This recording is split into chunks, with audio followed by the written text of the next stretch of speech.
Aujourd'hui, on va parler de la voiture la plus inviolable du monde. Littéralement un bunker sur roue. Souvenez-vous, il y a 2 semaines, je vous avais fait une vidéo sur les limousines et je vous avais teasé à la fin la voiture du jour, à savoir la voiture présidentielle des États-Unis. Alors, avant de parler de la voiture en elle-même, on va parler des origines de la voiture. Doit en fait cette voiture à ce monsieur que vous connaissez peut-être, John Fitzgerald Kennedy, ancien président des États-Unis. Alors, ce n'est pas lui qui a lancé la conception de cette voiture, mais disons, il est au cœur d'un événement qui a poussé les Secret Service à améliorer la sécurité de la voiture présidentielle. Je ne vous apprends rien, dans les années 60, Kennedy à bord de sa Lincoln Cadillac est en plein parade à Dallas et il se fait assassiner d'une balle dans la tête. Du coup, il devient évident pour les gars du Secret Service que le président des États-Unis ne peut plus parader en décapotable.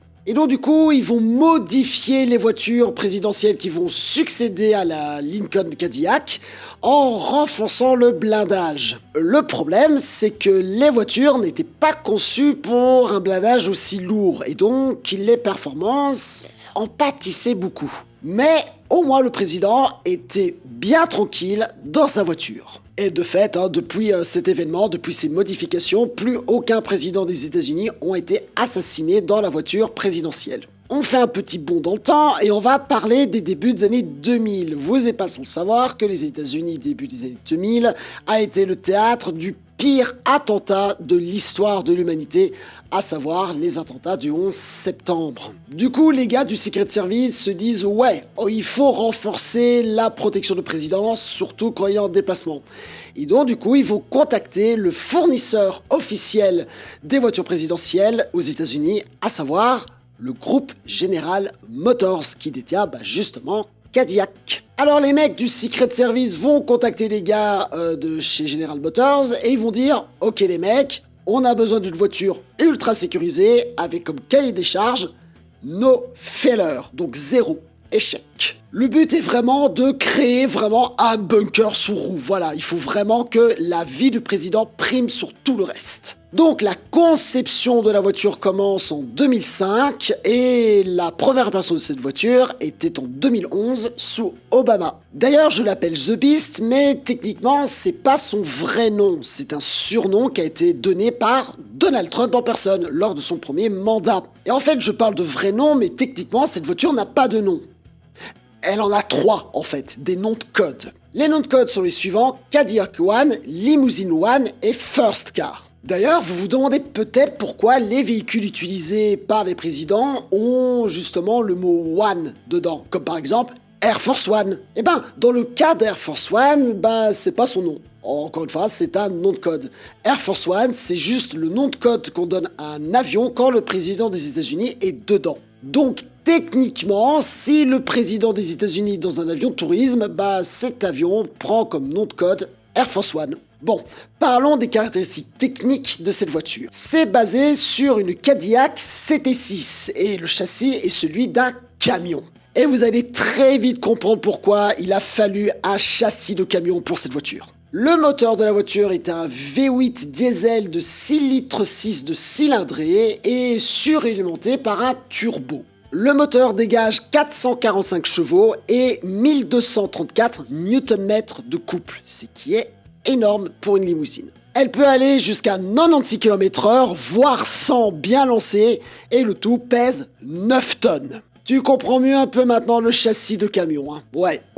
On parle d'une limousine qui est aussi lourd qu'un Boeing 737. D'ailleurs, vous vous demandez peut-être pourquoi un moteur diesel et pas un moteur essence. Eh ben, c'est pour 2 raisons. Comme je l'ai déjà dit plein de fois sur cette chaîne, les moteurs diesel ont un avantage, c'est qu'ils ont beaucoup de couple. En même temps, la voiture pèse 9 tonnes, donc oui, ils font un moteur qui a de la patate en termes de couple. Mais c'est surtout que le diesel est beaucoup moins inflammable, enfin en tout cas beaucoup moins volatile que l'essence. Parce que oui, le diesel, tu peux pas y foutre le feu juste avec un briquet. Il faut des conditions bien spécifiques pour qu'il s'embrase. Et c'est surtout que le diesel est massivement utilisé par pratiquement toutes les forces armées du monde. Et donc, en cas d'urgence, le président peut se réfugier dans une base militaire alliée pour se ravitailler. Mais alors, comment ça se fait que cette limousine pèse littéralement le poids d'un avion de ligne? Eh bien, à cause de son blindage. Le blindage est composé d'acier, d'aluminium, de titane et de céramique. Et le tout fait 30 cm d'épaisseur. D'ailleurs, vous êtes peut-être en train de vous demander pourquoi foutre de la céramique. Parce que la céramique, vu que vous avez peut-être déjà fait tomber une tasse ou une assiette par terre, c'est pas très résistant, ça a tendance à exploser en 1000 morceaux. Est-ce que vous voyez comment est foutu le blindage d'un tank? Alors ça paraît hors sujet comme ça, mais pas tellement. Parce que les tanks utilisent aussi comme sous-couche de blindage de la céramique. Et ça vient pas de nulle part. En fait, les forces armées utilisent pour attaquer les tanks des munitions à charge creuse. En gros, c'est des espèces d'énormes flèches, voilà, qui est creux comme son nom.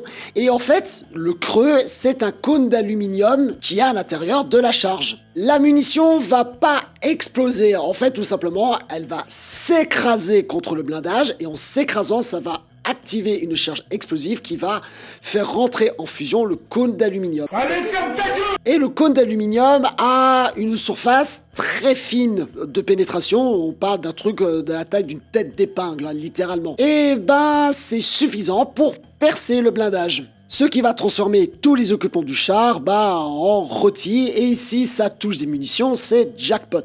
Alors une solution pour empêcher que le blindage soit percé, c'est de faire des très gros blindages, mais on se retrouvera avec des tanks énormes et très peu manœuvrables. Donc du coup ça a zéro intérêt. Du coup, les blindés ont une sous-couche de blindage fait en céramique. Vu qu'on ne peut pas empêcher la munition de faire son perçage, on peut par contre diffuser le cône d'aluminium. Oui, parce que le céramique, en se fissurant, va faire en sorte que le cône de cuivre, en fusion, va se dissiper, diminuant justement son pouvoir de pénétration. Et du coup, le char est sauvé, et vu que c'est assez rare qu'une munition frappe 2 fois au même endroit, le char survit. C'est pour cette raison que la voiture de présidentielle des États-Unis a cette sous-couche de céramique. Donc oui, on parle littéralement d'une limousine qui est capable de résister à des munitions anti-char. D'ailleurs, en termes de blindage, il n'y a pas que la carrosserie, il y a aussi les vitres. Les vitres font presque 13 cm d'épaisseur. Ce sont des vitres par balle, donc plusieurs couches de vitres par balle, qui peuvent arrêter un peu toute munition qui va taper contre les vitres. Les vitres de cette voiture résistent à de la 50 BMG, littéralement d'une munition antimatérielle. Le truc fait pour péter des moteurs. Les vitres sont bel et bien teintées, on va y revenir justement, et en fait les vitres sont tellement épaisses que dans cette voiture, il fait si sombre que le président doit allumer un éclairage artificiel pour y voir clair. Bon, déjà, le blindage, c'est assez fou. Est-ce que je vous ai parlé de son équipement? Alors déjà, dans la voiture présidentielle, il y a une réserve, une petite réserve de fusils à pompe. Oui, on est aux États-Unis quand même. En termes de stockage, la voiture dispose d'un petit frigo, pas pour mettre des boissons, mais des poche de sang, qui correspond au groupe sanguin du président, au cas où s'il est blessé et qu'il a besoin d'une transfusion sanguine d'urgence. La voiture dispose son propre système de filtration et de recyclage d'air, donc oui, la voiture est hermétiquement fermée, et c'est important parce que ça protège le président des attaques NRBC, donc nucléaires, radiologiques, bactériologiques et chimiques. D'ailleurs, si le système foire, la voiture dispose de bonbonnes d'oxygène autonomes pour justement protéger les voies respiratoires du président. La voiture est équipée d'un système de diffusion d'écran de fumée, histoire de la rendre plus difficile à fuir ou tout simplement pour disperser des foules ou des éventuels assaillants. D'ailleurs, elle peut même diffuser du gaz lacrymogène pour cette même raison. La voiture est équipée de caméras à vision nocturne, au cas où si les phares fonctionnent plus ou que la voiture doit se déplacer discrètement, histoire que le conducteur puisse voir où il va. Les poignées de la porte de la voiture présidentielle sont électrifiées. C'est vraiment en mode, si quelqu'un arrive, c'est la voiture qui te dit « touche pas petit con ». Alors, l'électrification des poignées n'a pas un voltage très élevé, c'est vraiment pour donner une grosse châtaigne, pour vraiment dissuader les personnes d'ouvrir la voiture. La voiture est connectée en permanence avec le Pentagone grâce à une liaison satellite militaire ultra sécurisée, pour que le président puisse communiquer, par exemple, je sais pas, une frappe nucléaire. Même les pneus de la voiture sont complètement dingues. En fait, ils sont renforcés de Kevlar et d'acier, et donc c'est un système qu'on appelle le run flat. Alors, un système run flat, c'est un truc qu'on voit dans les véhicules militaires et dans les véhicules d'ultra luxe.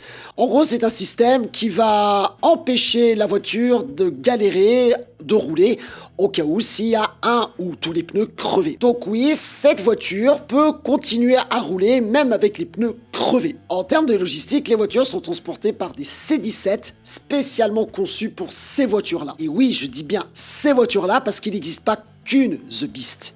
Non, il en existe 12 en vrai. Alors pourquoi 12? Tout simplement, c'est pour avoir une réserve au cas où si la voiture est quand même détruite. Mais aussi, et surtout d'ailleurs, dans le cortège, il n'y a pas qu'une The Beast, il y en a minimum 2 qui sont présentes dans le cortège. En fait, il y a minimum une voiture présidentielle qui sert de leurre. Et pour vous dire que la position du président pour savoir dans quelle voiture elle est tellement secrète que même les gens chargés de sa protection ne savent pas dans quelle voiture il est. D'ailleurs, parlons du cortège, il faut savoir qu'il y a au total 45 véhicules qui entourent les voitures présidentielles. 45 véhicules. Les mecs déconnent pas avec la sécurité. Ah, et bien évidemment, The Beast et les voitures qui sont dans ce cortège émettent un brouillage électromagnétique pour éviter le déclenchement de bombes radio-télécommandées. Alors j'ai 2 petites anecdotes incroyables sur cette voiture. Vous savez, tout ce que je vous ai dit là, c'est censé être top secret. Quoi? Laura? T'es une hors-la-loi? La CIA va te choper! Pas de panique. En fait, tout ce que je vous ai dit dans cette vidéo provient tout simplement de fuites. Ouais, c'est pas une blague. En fait, il y a des gens qui ont parlé sur certains trucs que The Beast est équipé. Comme quoi, on peut être les États-Unis et être victime de fuites. Et ça dit une chose importante sur cette voiture-là, parce que déjà, rien que tout ce que je vous ai dit qui sont issus de fuites, c'est déjà incroyable. Imaginez tout ce qu'on ne sait pas sur cette voiture. Et que du coup, on ne saura jamais. Et j'ai une autre anecdote un peu plus rigolote et un petit peu honteuse quand on sait que cette voiture est inviolable. Il faut savoir que The Beast, en 2011, a été victime d'un très gros fail. Et ce fail a été filmé et a fait le tour du monde. Ça se passe à Dublin en 2011, donc du coup sous Obama, qui est d'ailleurs le premier président à bénéficier de la protection de cette voiture. La voiture, en sortant justement d'un endroit où Obama a fait une visite, etc., passe un dos d'âne et on entend un bruit métallique pas très rassurant.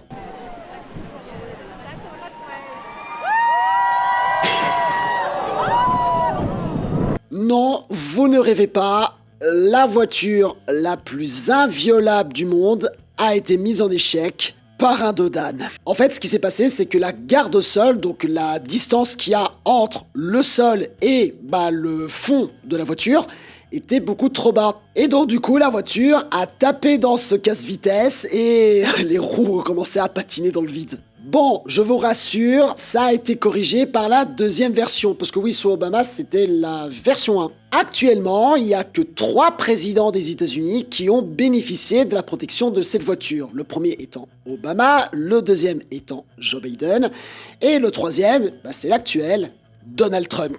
Alors, je vous ai parlé de cette voiture parce que ça montre à quel point les États-Unis est vraiment un pays paranoïaque. Et surtout que je trouve ça dingue qu'on a pu littéralement concevoir en tant qu'humain un bunker roulant. Bref, c'était la vidéo sur The Beast, donc la voiture présidentielle la plus incroyable du monde. J'espère qu'elle vous a plu. N'hésitez pas à vous abonner, à partager la vidéo et activer la cloche, ça me ferait plaisir. Et je vous donne rendez-vous dans 2 semaines.